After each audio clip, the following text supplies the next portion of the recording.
আসসালামু আলাইকুম বন্ধুরা, সত্যের তরী চ্যানেলে আপনাদের সকলকে সুস্বাগতম। বন্ধুরা, আজকে আপনাদের মাঝে নতুন আরেকটি ভিডিও নিয়ে হাজির হয়েছি। ইতিমধ্যে অনেকেই থাম্বনেল থেকে বুঝে ফেলেছেন।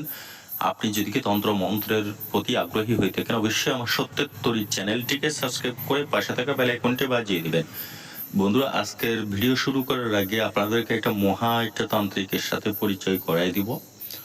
তো আমি ওই গুরুর যে চ্যানেলটি ব্যবহার করে ওইটার নামটা আপনাদেরকে স্ক্রিনশটে দেখিয়ে দিব। ওখানে একটা মন্ত্র আপনারা দেখতে পারবেন, শিব শিব মনোহরণী আনিয়া দে অমুকের পঞ্চজীব মোড়ে, বা অমুকের ছেলে অমুকের পঞ্চজীব অমুকের ছেলে অমুকের কাছে, এই ধরনের সাজিয়ে আপনারা বলতে পারবেন ওই মন্ত্রখানার মধ্যে।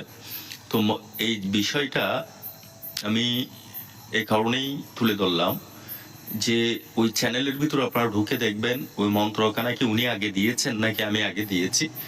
সো আমি বুঝাতে চাচ্ছি, ওই চ্যানেলটি আমার মন্ত্রখানাকে কপি করেই ওনার চ্যানেলে ওনার মন্ত্র বলে চালিয়ে দিয়েছে। তো আপনারা বুঝতে পেরেছেন যে উনি আসলে কত বড় মহাতান্ত্রিক, সেটা বোঝানোর জন্যই তুলে ধরা মূলত। তো আজকে যে মন্ত্রখানা নিয়ে হাজির হয়েছি, ওই জিনিসটা দিয়ে আপনারা দূর থেকেই যে কাউকেই বশীকরণ করতে পারবেন, স্বামী স্ত্রীকে, স্ত্রী স্বামীকে, প্রেমিক প্রেমিকাকে। তো মন্ত্রটি প্রয়োগ করতে গেলে আপনাকে কিছু জিনিস সংগ্রহ করতে হবে। প্রথমত একটি নতুন হাঁড়ি সংগ্রহ করতে হবে। হাঁড়িটা আপনার শনি মঙ্গলবার করেই সংগ্রহ করবেন। এরপর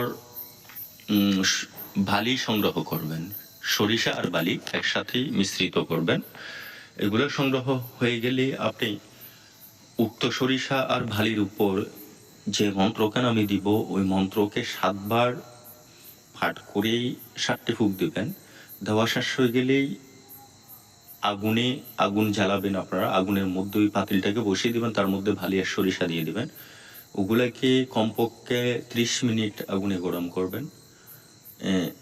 এরপরে ওটাকে নামিয়ে রাখবেন, অনেকক্ষণ ভালিগুলা গরম থাকবে। তো এইভাবেই আপনারা অন্ততপক্ষে 3টা দিন করবেন। 3টা দিন করলে দেখবেন আপনার কাঙ্ক্ষিত ব্যক্তি আপনার প্রেমে পাগল হয়ে আপনার কাছে ছুটে আসবে। তো যে মন্ত্রখানা দিয়েছে ওটা অত্যন্ত শক্তিশালী মন্ত্র, আপনাদেরকে দিব। তো মন্ত্রটি স্ক্রিনেই দেখে নেবেন।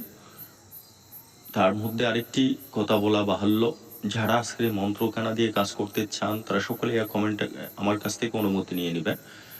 অনুমতির জন্য নাম্বারে ফোন করার প্রয়োজন নেই। নাম্বারে কেবলমাত্র তারাই ফোন করবেন যারা ব্যক্তিগতভাবে কোনো কাজ করিতে চান বা কাজ শিখতে চান। তো সকলেই ভালো থাকবেন, সুস্থ থাকবেন। আল্লাহ হাফেজ।